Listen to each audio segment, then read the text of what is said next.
Imagine essa corda e pense que essa corda é infinita. Agora imagine que esta corda é uma linha do tempo da sua existência. Você existe para sempre. Vê essa parte vermelha? Isso representa seu tempo nessa terra. Você tem alguns anos aqui nessa terra e depois tem o restante da eternidade em algum outro lugar. O que me deixa assustado é que alguns de vocês só conseguem pensar nessa parte vermelha. É tudo o que você consegue pensar, você é consumido por isso. Nossa, eu não consigo esperar tudo isso, sabe? Vou trabalhar duro, economizar, guardar bastante dinheiro para aproveitar essa parte aqui. Você é consumido por isso, você pensa, nossa, eu vou viajar bastante, vou beber e vou fazer tudo isso durante essa parte. Você está de brincadeira? Quanto isso aqui?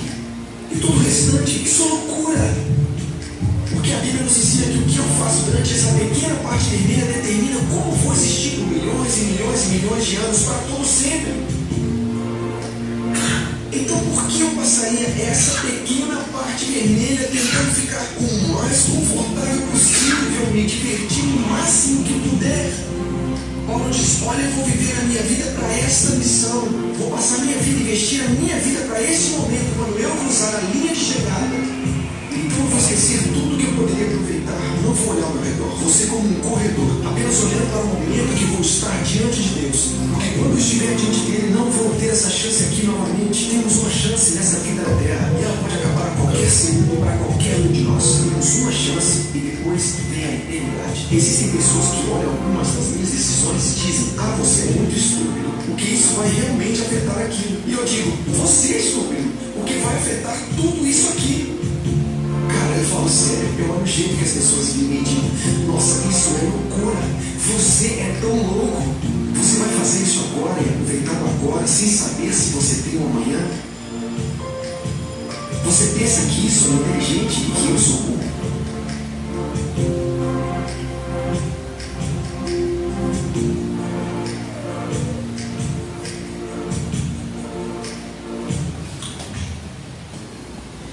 Pessoal, boa noite para quem eu já dei boa noite mais uma vez. Boa noite para quem eu não dei boa noite ainda.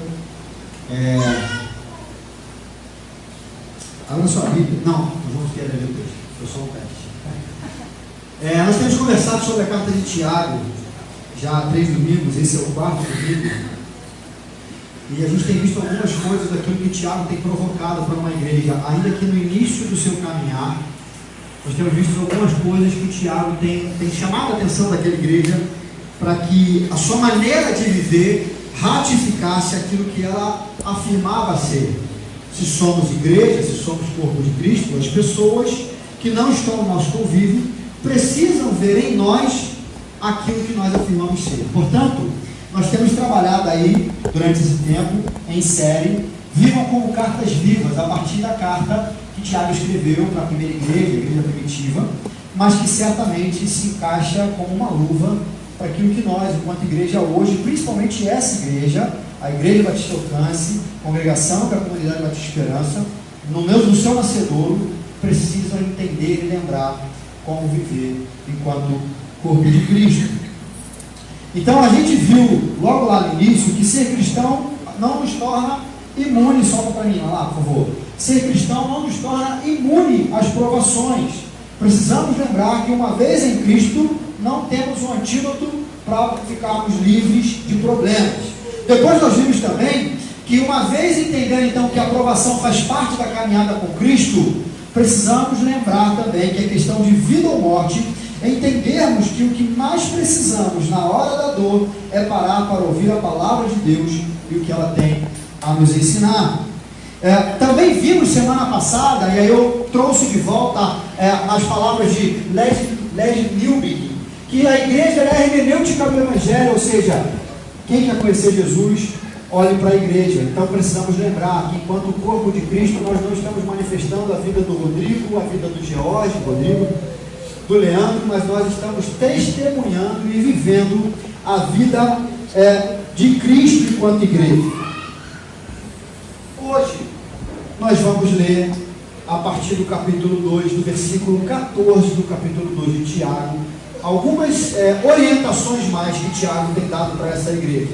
É bom lembrar, eu vou reforçar isso daqui a pouco, que Tiago é alguém que tinha extrema intimidade com Jesus Cristo.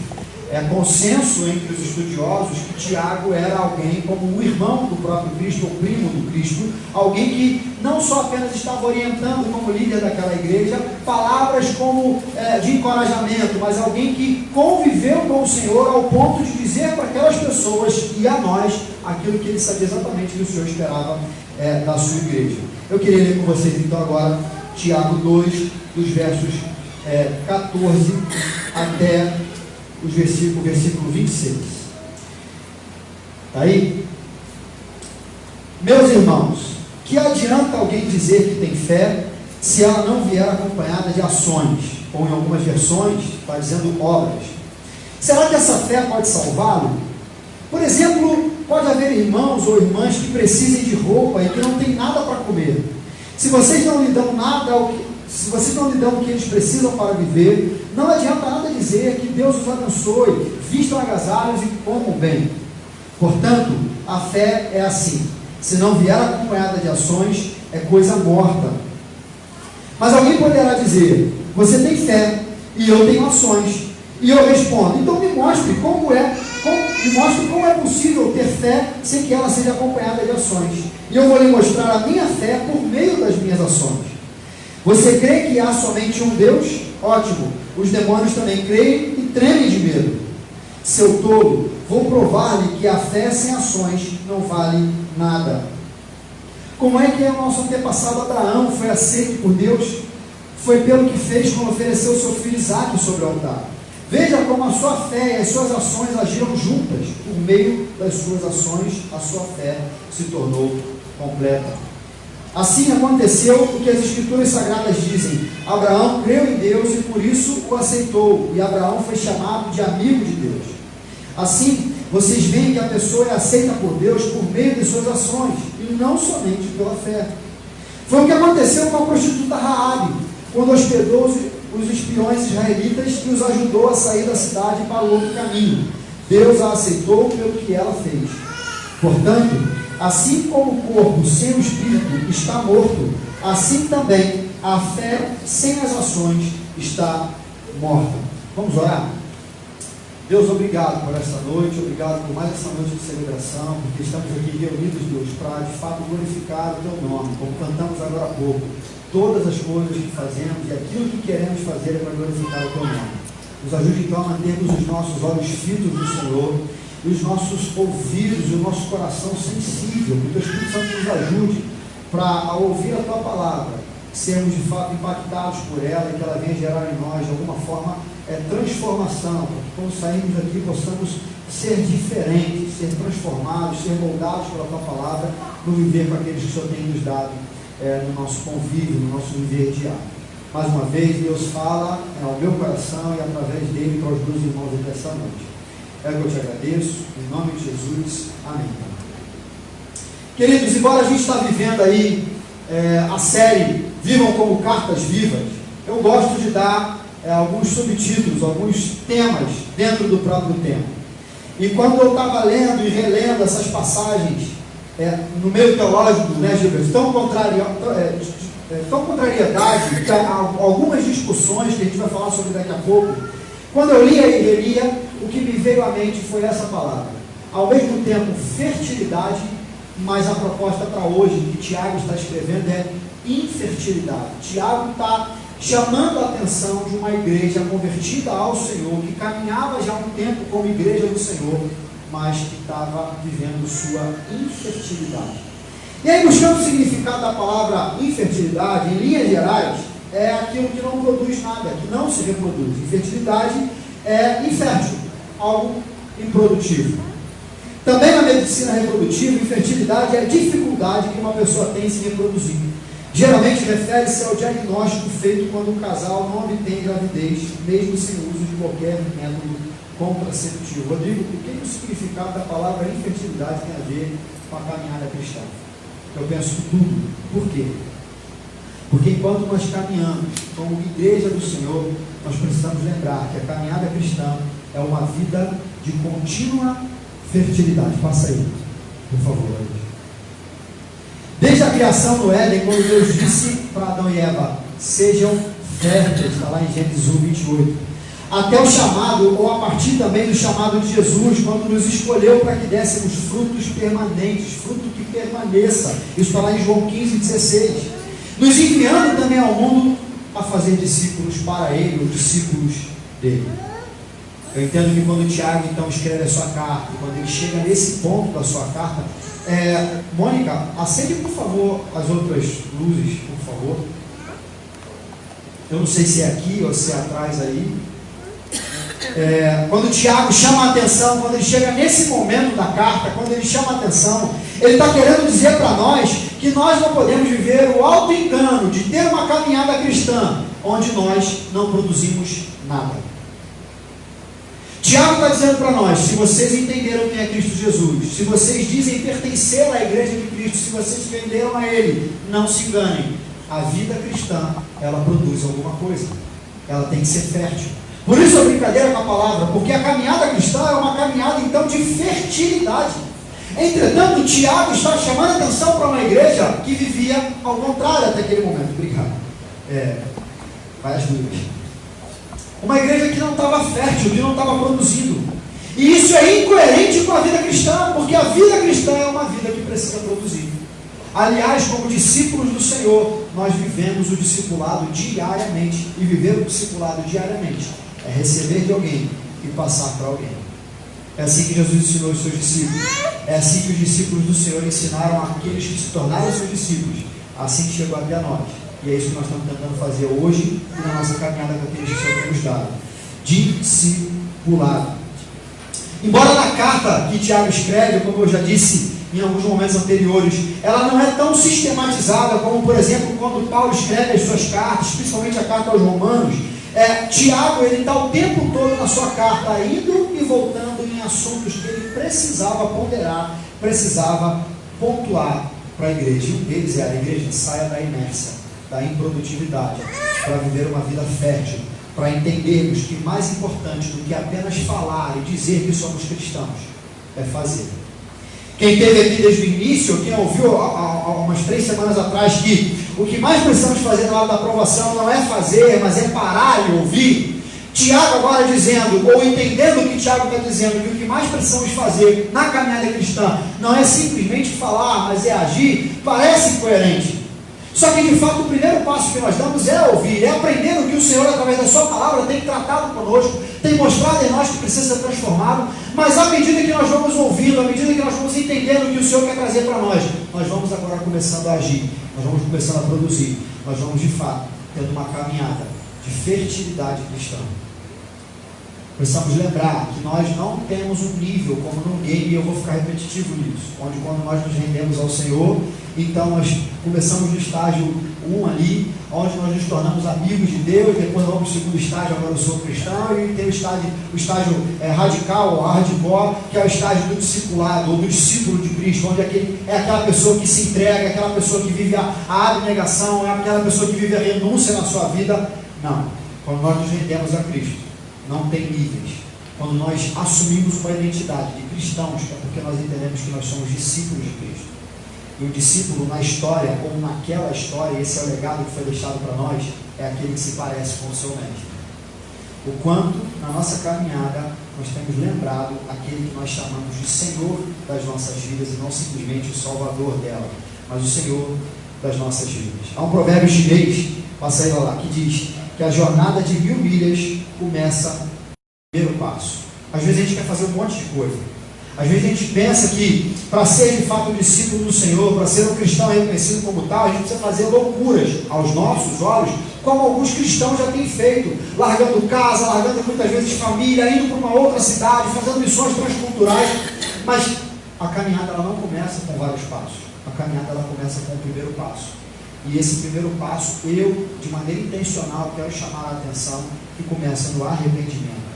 A preocupação deles era: qual é a ação que nós devemos tomar? O que nós estamos ouvindo tem entrado em nossas almas, tem sacudido o nosso espírito, tem trazido incômodo a nós. Não queremos ficar na inércia, não queremos ficar sem produzir nada, queremos ter uma vida fértil. O que faremos então? O que fazia Pedrão?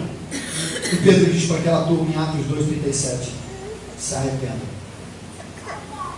A caminhada com o primeiro passo, que é importante ser lembrado, não vários passos, com o primeiro passo, eu quero propor para nós que é uma vida de arrependimento. É uma vida de olhar diante do espelho, como nós já vimos lá no capítulo 1, e não nos esquecermos de, quando olharmos diante do espelho, de quem nós somos diante de Cristo. A grandeza do Senhor diante da nossa pecaminosidade, ou a nossa pecaminosidade diante da grandeza do Senhor. Tiago, quando escreve no finalzinho do capítulo 1, ele vai dizer: não temos que ser como aqueles que olham a sua imagem no espelho, percebem quem são diante de Cristo, e quando saem de frente do espelho, esquecem quem são. Nós precisamos lembrar que nós somos totalmente dependentes do Senhor, e que é sim necessário entender que nós não somos autossuficientes, nós não temos o controle das nossas vidas, e precisamos nos arrepender quando isso toma ou ocupa o lugar de Cristo nas nossas vidas. Então, o primeiro passo que eu estou propondo para uma caminhada de discipulado com o Senhor, para um cristianismo que de fato seja autêntico e que seja ratificado, não por aquilo que a gente fala, mas por aquilo que as pessoas observam a gente fazer, é uma caminhada que começa com o arrependimento das nossas vidas por aquilo que nós em Cristo só conseguimos ser por causa da sua cruz, mas nós não conseguiríamos ser se não fosse Jesus Cristo por nós. A.W. Tozer disse que se o primeiro passo não for dado, nada mais importa. Se você não está na jornada, não importa falar sobre ela. Muitos cristãos falam sobre, mas nada em sua vida indica que algum dia eles iniciaram uma jornada. É por isso que às vezes nós que estamos na igreja e aqueles que não frequentam tanto a igreja olham alguns ditos irmãos e não conseguem entender por que eles estão muitas vezes mais errados do que os que estão fora da igreja. Porque tem muita gente falando um monte de coisa, tem muita gente levantando muita bandeira, tem muita gente batendo no peito dizendo que é, mas na verdade nunca começou a ser, nunca entrou na caminhada com Cristo. E de fato, eu pregava ontem à noite lá no âncora, e dizendo que muitas vezes o texto onde Jesus iria pregar começa dizendo que Jesus observava a multidão, e a multidão necessariamente não significa que toda aquela multidão é de cristãos ou de devotos a Jesus Cristo. Muitas pessoas, na época de Jesus e ainda hoje, caminhavam perto dele por curiosidade, ou simplesmente por barganha, porque queria alcançar através de Jesus aquilo que era para si próprio, para si mesmo. Então usavam Jesus como um amuleto para tentar ver como que elas poderiam conseguir ou ter algum proveito no seu intento. Mas a grande verdade é que na multidão, eu diria aspas, de muitos crentes, necessariamente, a grande maioria não iniciou uma jornada com o Senhor. Então, se não iniciamos a jornada, não há o que falar sobre ela, porque nós não estamos no jogo. Vamos voltar para o texto? Lala, não sei como é que vai ficar aí, não precisa voltar, não, senão você vai ficar indo e voltando. Eu vou lendo para vocês, e aí eu vou tentar ler de maneira mais devagar, para vocês me acompanharem. Nos versículos de 14 a 17, Tiago de cara ele começa a trazer um problema para a igreja. Na verdade, não aquela igreja, mas um problema para a igreja do hoje. Porque Tiago começa dizendo o seguinte: se vocês têm uma fé que não é acompanhada de obras, essa fé não pode salvá-lo. Ele pergunta: será que essa fé que não tem obras pode te salvar? Na verdade, o que Tiago está dizendo, assim como ele fala no versículo 17, a fé assim, se não vier acompanhada de ações, é coisa morta. Tiago está dizendo então que se falar que é crente, mas não age como tal, e não vive para aquele que chama de seu Senhor, não existe uma fé. Entretanto, a gente lembra, e eu vou falar sobre isso daqui a pouco, e a gente prega isso, que na verdade nós não somos salvos por aquilo que nós fazemos. Nós não somos salvos, o Evangelho não tem a ver com aquilo que o homem faz para se salvar, não tem a ver com meritocracia, não tem a ver com as nossas ações. O Evangelho, a salvação de Cristo Jesus tem a ver com aquilo que somente Jesus podia fazer e fez por nós na sua cruz, nos trazendo perdão eterno, salvação e vida eterna. Romanos 5,8 vai dizer que Deus provou o seu amor para conosco, quando Cristo morreu por nós, quando ainda éramos pecadores, ou seja, nós não fizemos nada por merecer. Então que fique claro para cada um de nós, a salvação em Cristo Jesus está garantida, ela não é conquistada, ela está garantida na cruz de Cristo. Cristo morreu por mim e por você para nos dar perdão eterno e vida eterna. Entretanto, o que Tiago está dizendo aqui, mesmo entendendo o que eu acabei de falar aqui agora, é que se nós dizemos ser convertidos em Cristo e estarmos rendidos a Ele, há mudança de hábito, há transformação de vida. Então, o entendimento muda. Não são as obras que me levam à salvação, mas é a salvação que me leva às obras. Não é uma vida regrada, moralmente bonitinha, para que as pessoas, para inglês ver, para que as pessoas possam olhar, que vai dizer que eu conquistei alguma coisa, mas é aquilo que Cristo fez por mim e por você. Que quando nós verdadeiramente entendemos e nos rendemos a Ele, nos leva e proporciona de dentro para fora uma mudança tal, onde as ações começam a jorrar na nossa vida. Versículo 18: mas alguém poderá dizer, você tem fé e eu tenho ações? E eu respondo, então me mostre como é possível ter fé sem que ela seja acompanhada de ações. Eu estou sendo repetitivo na leitura bíblica.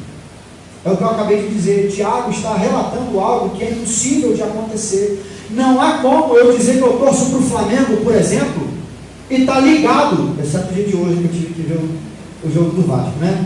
E está ligado no outro jogo com a blusa de um outro time e torcendo para o outro time. Eu digo para as pessoas, eu torço para o Flamengo, mas eu todos os dias que tem jogo eu estou vendo o jogo de outro clube, vestindo a camisa de outro clube. Não tem como, não tem coerência. O que Tiago está dizendo é, a coerência existe quando não somente você fala que é um cristão devoto a Jesus Cristo, rendido a Ele, entendendo que Ele é seu único e suficiente Salvador. Ela não é somente quando você fala, mas quando as suas ações testificam muito antes do seu falar o que você vai vir falar. Podemos então chegar à falsa conclusão de que então de fato a salvação é dada por méritos, se lermos essa carta de maneira superficial, que é dada por meio das nossas ações. Entretanto, não é isso que Tiago está dizendo, e por uma razão muito simples.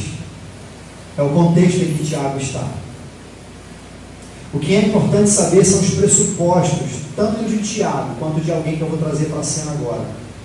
Há uma discussão no meio da igreja hoje, quando chega nesse texto, uma discussão então vencida, mas que às vezes as pessoas insistem em querer ressuscitá-la. Que é, peraí, mas então a gente é salvo pelas obras ou a gente é salvo para as obras? Mas o que na verdade está acontecendo aqui é porque essa discussão existe porque Paulo, quando escreve aos Romanos no capítulo 3, ele vai dizer que nós somos salvos somente pela fé, ou mediante a fé, e não por obras, para que ninguém se glorie, como ele vai dizer também quando escreve aos Efésios. Então não são por ações nossas. Só que ele vem Tiago, e quando a gente lê, ele diz, mas a fé sem ação, ela é morta. Não é uma salvação verdadeira, não é uma salvação real. Rodrigo, como que resolve esse problema? É o contexto. E eu quero ler para vocês, para que a gente possa entender. Quando Tiago escreve a sua carta, ele escreve para judeus convertidos ao cristianismo. Portanto, eles já não estavam mais vivendo no famoso leitinho da vida com Deus. Sem contar que a carta é conhecida, e assim, de concordância de muitos teólogos, de muitos comentaristas bíblicos, ela é um dos primeiros documentos do Novo Testamento, se não o primeiro documento registrado ou tratado como, de fato, sagrado no Novo Testamento. Tiago escreveu essa carta quando a igreja primitiva ainda estava nos seus primeiros anos, aproximadamente entre seus 10 e 15 anos de existência.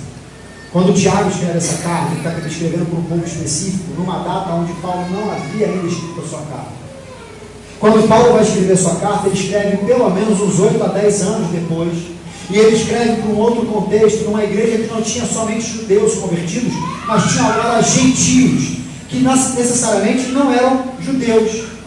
E qual era o problema aqui? Que os judeus, religiosamente falando, ao 8º dia de nascimento, eles eram circuncidados, para ali, marcar ali de fato como eles estavam sendo consagrados, e os gentios não viviam isso.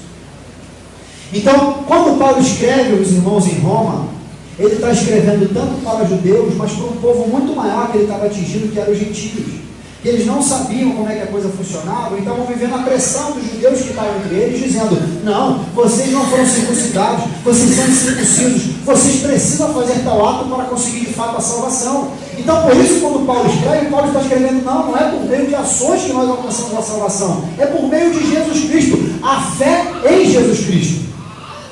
Entretanto, aí sim tem coerência nas duas cartas, porque uma vez salvos pela fé, na graça do Senhor, as nossas vidas transformadas, elas geram ações que verdadeiramente testificam quem em Cristo nós somos. O ponto em Tiago, então, era ajudar os primeiros cristãos e a cada um de nós, de que uma fé que não gera em nós ação, na verdade é qualquer outra coisa, menos a fé salvadora em Cristo Jesus.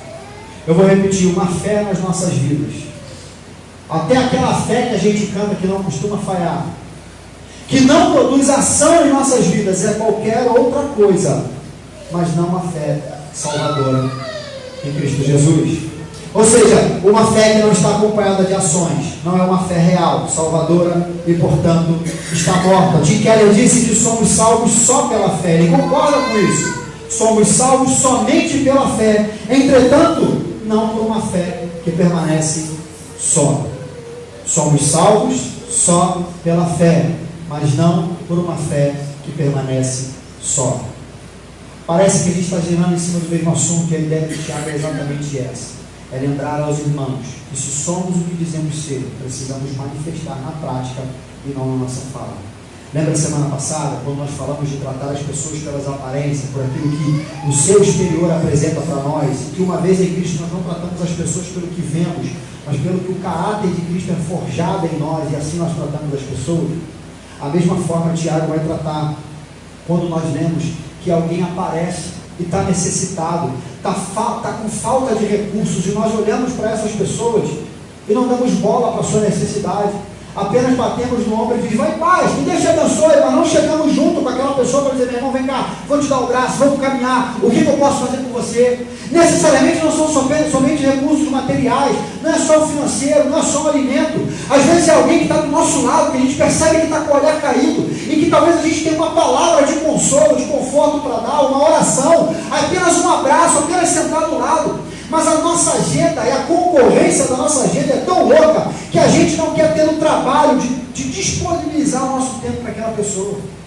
Mas na hora do louvor nós levantamos as nossas mãos, na hora de vir para a igreja a gente se arruma bonito, a gente quer vir direito, a gente quer dizer que quer caminhar com o Senhor, mas as oportunidades que o Senhor nos dá de manifestar aquilo que no nosso coração Ele tem gerado, a gente é o primeiro a dar linha na pila.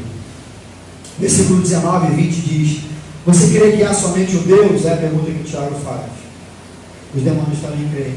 Não somente creem, eles tremem.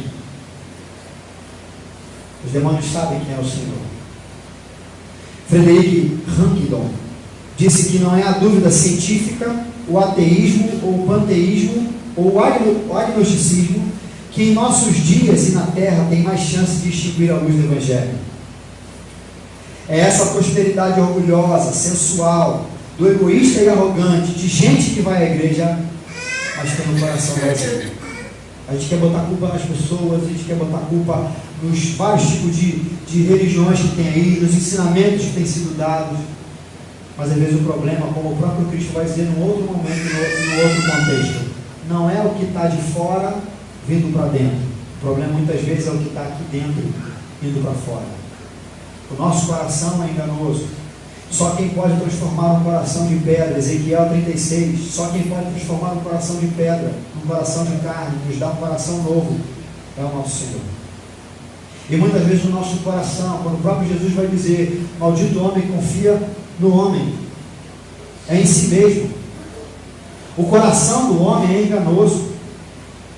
E muitas vezes nós achamos que por cumprirmos uma agenda de vir à igreja, de fazermos uma devocional de manhã, de irmos ao encontro de oração, a gente já está cumprindo o nosso checklist para a salvação, já estamos perdoados, já estamos garantidos, não precisamos fazer mais nada. Mas o que na verdade a gente não fez ainda é de fato entregar o controle das nossas vidas ao Senhor, para que Ele possa dizer para nós onde Ele quer nos usar e a maneira como Ele quer nos usar. Muitas vezes nós estamos escolhendo onde a gente quer que o Senhor nos use e como a gente quer que o Senhor nos use, quando na verdade é o Senhor que tem que dizer para nós onde e como Ele quer nos usar. O que Tiago está chamando a atenção para nós é para que a gente de fato entenda que se estamos em Cristo, se temos tido uma caminhada cristã, vivamos de tal maneira então, como cartas vivas, onde as pessoas possam olhar para nós e ver que verdadeiramente Jesus tem sido refletido nas nossas vidas. Como o próprio Tiago afirmou, eu acabei de dizer, os demônios também creem e tremem de medo. Há uma passagem na Bíblia, em Mateus 7, no versículo 22, no finalzinho do Sermão da Montanha, onde alguns, que me parece no texto, que frequentavam a igreja, e não somente frequentavam a igreja, mas tinham intimidade com o Mestre, porque eles dizem Senhor, Senhor, e quando você diz Senhor, Senhor no texto bíblico, ele está chamando a atenção que isso é alguém que tem intimidade, que tem reverência, que tem de fato conhecimento com quem está lidando. E Jesus vai dizer no finalzinho do capítulo 7 de Mateus, no finalzinho do Sermão da Montanha, que muitos naquele dia dirão, Senhor, Senhor, em teu nome nós expulsamos demônios, em teu nome nós fizemos muitos milagres, em teu nome nós abrimos igrejas, nós cantamos louvores, nós pregamos no domingo à noite, nós fizemos ações evangelísticas nas ruas, vimos pessoas verdadeiramente serem alcançadas. Mas o Senhor vai dizer, não foi o suficiente para que eu pudesse conhecer verdadeiramente o coração de vocês. Até os demônios creem e tremem. O que Tiago quer dizer para nós? Que o fato de estarmos aqui não é salvo-conduto para acreditarmos que de fato o Senhor conhece o nosso coração e que nós de fato temos andado na dependência do Senhor. O que Tiago está propondo para nós é rasgue o seu coração. Entenda que quem está no controle da tua caminhada como cristão não é você, é o Senhor. Entenda que o Evangelho não encerrou a sua tarefa, não foi efetivo apenas no dia que você entendeu que Jesus é aquilo que você precisava e levantou a mão se rendendo a Ele, e ali acabou a ação do Evangelho. Não, o Evangelho começou agora uma ação com maior profundidade na sua vida, onde agora tudo aquilo que você acreditava ter no autocontrole, tudo aquilo que você acreditava ser o Senhor de si mesmo, agora o Evangelho vai mudar e vai transformar na sua vida uma dependência do Senhor, para que o Senhor de fato venha direcionar a sua caminhada. Para que o Senhor de fato venha ser verdadeiramente, não apenas o Salvador, mas o Senhor da sua vida. Infertilidade, uma fé cristã que não faz do cristão um agente fértil para o reino de Deus. É forte isso. Uma fé cristã que não faz do cristão um agente fértil para o reino de Deus é semelhante a um casal que, embora muito esteja tentando para gerarem um herdeiro, ainda assim, e infelizmente, caminham estéreis e, portanto, inférteis. É desejo de todo cristão, ou deveria ser, gerar filhos na fé. Assim como um casal que depois de um tempo de matrimônio tem desejo, isso é natural, de ter herdeiros, de ter ali como produto do seu amor os seus filhos, filhos naturais. Deveria ser para todo discípulo de Cristo, no seu coração, o maior desejo da sua caminhada, gerar filhos sobrenaturais, filhos do Senhor, discípulos de Cristo a partir da nossa caminhada. Entretanto, me parece que muitos de nós já temos aí os seus talvez 5, 10, 15, 20 anos de caminhada cristã e não conseguimos no horizonte ou nas nossas memórias olhar e lembrar de alguém que hoje está caminhando com Cristo, por causa daquilo que um dia nós fomos para ela. Nós temos caminhado de maneira confortável, nós temos feito a nossa parte, estamos nos contentando com isso, e se a gente leva alguém a Jesus, se a gente proclama o Evangelho ou não, está tudo bem, está tudo de boa.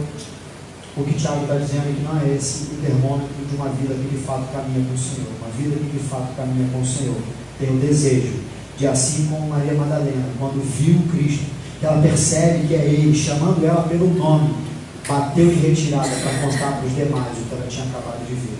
Jesus ressuscitou. Quando nós entendemos o que de fato na cruz Cristo fez por nós, e nós nos rendemos a Ele, nós queremos, ou pelo menos deveria ser assim, desesperadamente, bater em retirada para sair contando para todo mundo, Jesus ressuscitou. Ele está vivo, Ele vive e reina, não somente nesse mundo, mas na minha vida, e eu quero compartilhar com você. Só que muitas vezes, é o que o Tiago está chamando a atenção, a gente se contenta com a fé, que entendemos que trouxe salvação em Cristo Jesus para as nossas vidas, e paramos por Ele. Não passamos adiante, não vamos adiante. No entanto, muitos estão satisfeitos com o cristianismo confortável, que vem vivendo, onde o desejo de discipular pessoas e alcançá-las para Cristo já nem mais são alvo em seus corações. Dawson Trotman disse que a maioria dos cristãos não está se multiplicando. Ele diz que tem a certeza de que em toda a plateia toda a plateia cristã, há homens e mulheres que se converteram há 5, 10 ou 20 anos, mas não sabem de nenhuma pessoa que hoje vive para Jesus por causa deles, foi como nós falamos. Versículo 21, 23 e 25, ele traz exemplos. Tiago, para trazer a coisa de maneira mais prática, ele traz 2 ícones na caminhada antes de Cristo, mas de fidelidade ao Senhor, ao nosso Deus Criador. E ele vai falar de Abraão uma hora, e no outro momento ele vai falar de Raabe. Pessoas que em circunstâncias, talvez aos nossos olhos, de grande crise na sua vivência, porque tiveram que lidar com o famoso mal me quer, bem me quer. Eu abro mão dessa questão na minha vida, eu corro risco agora. Será que é o momento de eu expor a minha caminhada? Será que é o momento de eu entregar aquilo que eu tanto queria e agora eu tenho perto de mim e preciso devolver ao Senhor? Tiago traz como questão prática a vida de Abraão e a vida de Raabe, pessoas que passaram por uma experiência onde, talvez fazendo uma brincadeira com as palavras, entre a cruz e a espada, eles entenderam que melhor era obedecer. E de fato eles confiaram no Senhor. O que Tiago está dizendo aqui não foi que por causa do que Abraão fez ou do que Raabe fez, eles foram salvos, mas porque verdadeiramente, uma vez salvos, eles tinham confiança plena no Senhor para fazer o que eles fizeram. A gente lembra aqui no caso de Abraão, aquilo que ele foi prometido, aquilo que ele esperava, o seu filho, no momento onde ele talvez nunca imaginasse que ele seria pedido, o Senhor pede que ele viesse a sacrificar o seu filho, e ele ainda quis ser entender, mas obediente ao Senhor, e com o seu coração fiel ao Senhor, por confiar no Senhor, ele foi fazer o que o Senhor pediu. O Senhor o honrou, mas aquilo também foi ratificado no seu coração como de fato alguém que verdadeiramente tinha sido alcançado pelo Senhor, porque ele confiou no Senhor. Ele não agiu para conquistar algo, mas por ter sido alcançado, ele agiu como alguém que confiava no Deus que tinha alcançado. Francis Chan disse: conhece pessoas que estão carregando fardos? Se sim, então seus primeiros passos na direção do ministério são fáceis. Ajude-os. Deus nos chama a ajudar as pessoas. Ele nos criou para agirmos assim. Seus problemas não são apenas os seus problemas. Em última análise, eles pertencem ao corpo da igreja na qual Deus nos colocou. Você e eu somos chamados para encorajar, incentivar e ajudar os outros cristãos. E eles são chamados para fazer o mesmo por você. Traduzindo, não é o problema do Leandro, é o nosso problema. Não é o problema do Gilbert, é o nosso problema. A gente semana passada eu encerrei com os irmãos lendo uma fala de Tim Keller, onde ele falava muito sobre pessoas que andam feridas hoje ao nosso lado. E que muitas vezes parar para dar atenção a essas pessoas requer abrir mão do melhor das nossas vidas naquele momento, que se chama tempo. Sabe aquela história da gente passar na rua pelas pessoas e perguntar: e aí, tudo bem? Quando a pessoa começa a responder, você já virou a esquina, porque você não está querendo mesmo saber se está tudo bem ou não. E às vezes as pessoas estão do nosso lado, esperando que um de nós não faça uma pergunta, simplesmente bata no ombro e diga: tamo aí. Eu não sei quantos aqui, mas eu já tive a oportunidade de ver experiências, de conversar com pessoas e, na verdade, não fazer nenhum tipo de pergunta, mas apenas olhar nos olhos daquela pessoa e, de repente, dizer: olha, eu estou aí. Ou, no caso da pergunta, quer ajuda para alguma coisa? E as pessoas simplesmente começaram a chorar, começaram a desabar. Porque elas estão sensíveis demais? Talvez naquele momento sim. Mas porque tudo que elas queriam também é alguém que parasse para poder ouvir o que elas tinham para dizer, ou simplesmente chorar com elas. O que Francis Chan está dizendo, e trazendo como uma aplicação para a palavra de Tiago, é que na caminhada cristã, o Senhor tem trazido a mim e a você pessoas que não é para levar para o pastor Rodrigo, que não era para levar para o Leandro como líder do louvor, é para você cuidar. Eu creio numa igreja e numa caminhada cristã onde o pastoreio é mútuo.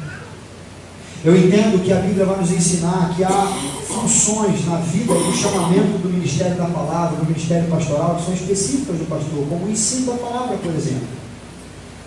Mas ninguém disse que é exclusividade do pastor e é apenas função dele visitar pessoas e orar com pessoas. Mas a gente continua insistindo a ouvir pessoas, eu dizer: procure o irmão tal para orar com você. Eu vou ligar para o meu pastor para que ele possa te visitar. E não há problema nisso, isso é legal, isso é bacana, isso é tranquilo. mas muitas vezes nós somos a voz de Deus para a vida daquela pessoa, nós somos os ouvidos que aquelas pessoas precisam ter naquele momento, e não a terceira pessoa. E isso é cuidado, e cuidar, para mim, eu entendo e creio que é pastoreio, e pastoreio mútuo. Eu acredito numa igreja onde não dependa simplesmente do pastor Rodrigo, para botar a mão no ombro do irmão, abraçar, chorar, rir, orar junto com ele, trazer uma palavra de consolo, de conforto, de encorajamento, onde as pessoas não esperem só do pastor, ou levem os casos ao pastor para que ele possa fazer, mas uma igreja onde ela seja tão madura, como o Tiago está chamando a atenção dessa igreja, vivendo na prática, testificando a fé que dizem ter em Jesus e um dia terem sido salvos pela cruz de Cristo, onde eles também façam esse cuidado, caminhem junto, mais uma milha, como o próprio Cristo vai dizer, deem tempo às pessoas, deem ouvido às pessoas, liguem para saber como elas estão. Eu lembro uma vez que uma irmã lá do Ministério de Louvor da segunda igreja, Zenaite, ela me ligou, eu morava com meus pais, ainda não era casado. Eu falei, ué Zé, tudo bem? Você ligando? Alguma coisa, algum problema? Eu falei, não, liguei para dizer que a gente acabou de orar por você agora, eu queria te dizer isso. Aquilo me quebrou. Eu não sei se você já viu essa experiência, mas um dia, quando você orar por alguém, não para aparecer, não com foco em você, para a glória sua, e peça perdão ao Senhor se isso passar no seu coração, ou para que Ele te ajude, que a glória não seja apontada para você, mas quando você tiver a oportunidade de orar por alguém, chega até ele e fala, meu irmão, eu orei por você hoje. Isso muda a vida das pessoas, isso é importante para a vida das pessoas, cristãos ou não cristãos, e eu diria que os não cristãos, eles adoram saber, eles se sentem felizes de saber o quanto existe um cristão orando pela vida dele, independente do compromisso que ele quer ter com o Senhor, se ele de fato quer saber quem é que o salvou, se ele estava perdido, se não estava perdido, mas quando ele ouve alguém dizer, eu orei por você, aquilo de alguma maneira para aquela aceleração da sua vida, e ele começa a perceber, cara, alguém tem se importado comigo, alguém tem levado o meu nome ao Senhor. Isso talvez seja até uma porta de evangelização, de você trazer a pessoa para perto. Versículo 26 do finalzinho, Tiago disse, assim como o corpo sem o espírito está morto, assim também a fé sem as ações está morta. Uma vez que estamos conectados em Cristo, aliás, como o próprio Cristo falou em João 15, Ele é a videira, o Pai está plantando, o Pai está cuidando, Ele é o agricultor, mas uma vez que Ele é a árvore, uma vez que Ele é a videira, nós somos aqueles galhos, e uma vez o galho conectado na árvore, que é o próprio Deus que criou, que é o Pai, quem está cultivando, quem está plantando, quem está regando, não há como esse galho não produzir um fruto. E Jesus vai dizer que se vocês estão ligados em mim, vocês vão produzir frutos, mas aqueles que não produzem frutos, eles são cortados da árvore, porque eles são infrutíferos, estão mortos. É como o texto disse, assim como o corpo, o seu espírito está morto, assim também a fé sem as ações está morta. Se estamos verdadeiramente em Cristo, como Paulo vai dizer aos Coríntios, se somos nova criatura, porque estamos em Cristo, então somos nova criatura, estamos conectados em Cristo, e uma vez conectados em Cristo, tem que ser gerado fruto nas nossas vidas.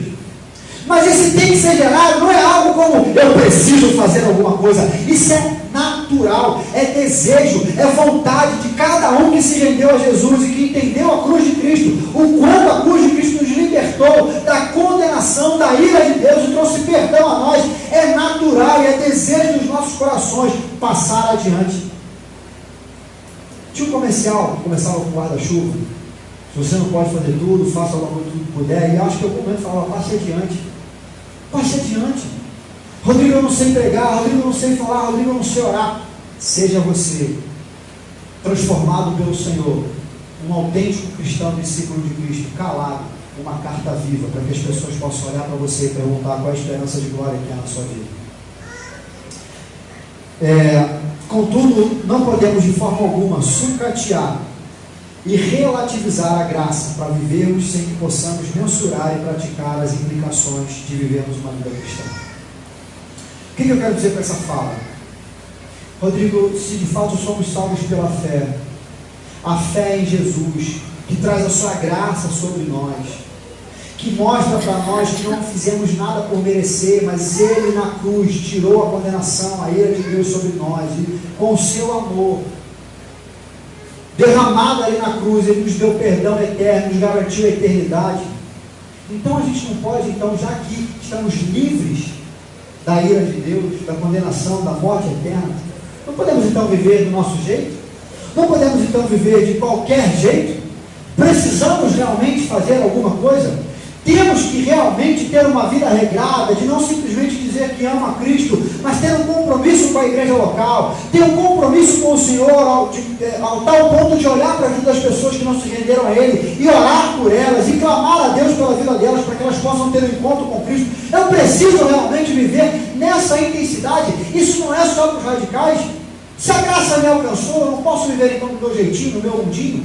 Vou à igreja uma vez no mês e está tudo bem, está tudo de boa. E aí Dietrich Bonhoeffer, num livro chamado Discipulado, ele começa o seu livro trazendo algo para nós, que vai desmistificar que a graça, uma vez que ela nos alcançou, que a cruz de Cristo nos trouxe perdão, podemos então, já que fomos salvos, uma vez salvos, salvos para sempre, podemos viver de qualquer jeito. Dietrich Bonhoeffer vai dizer, olha, existe uma graça que as pessoas têm confundido, ele vai chamar de graça barata, que é por acreditar que se Cristo então ele fez tudo, ele que continue fazendo tudo, eu vou ficar quieto na minha aqui de braços cruzados, não vou me mexer para nada, porque Cristo já fez, para que eu vou viver?